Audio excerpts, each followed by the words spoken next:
Dari Kota Ambon kita ke SBT Tribuners, pengelolaan pasar dan terminal Gumumai Bula disorot, DPRD akui potensi PAD terbuang.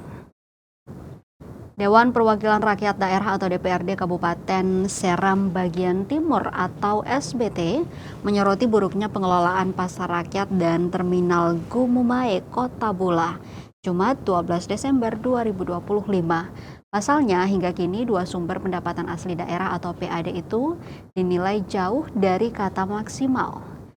Hal itu disampaikan langsung salah satu anggota DPRD Ihwan Mohsal kepada tim anggaran pemerintah daerah atau TPAD, Kamis 11 Desember 2025 malam.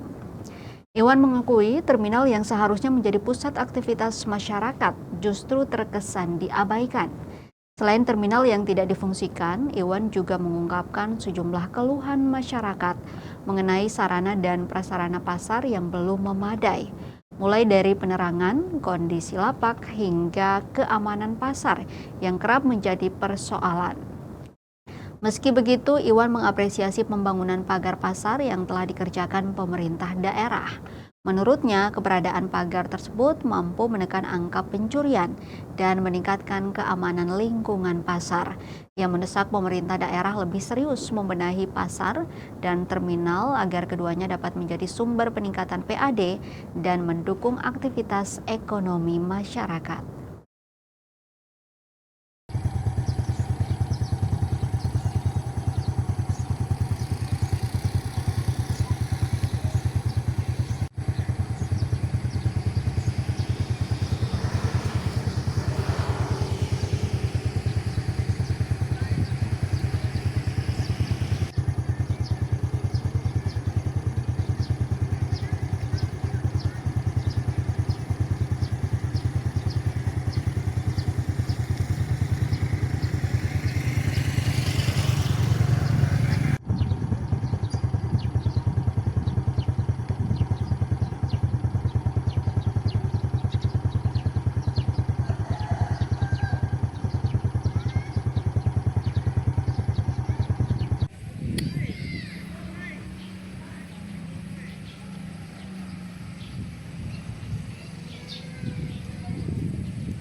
Download Tribun X sekarang, menghadirkan lokal menjadi Indonesia.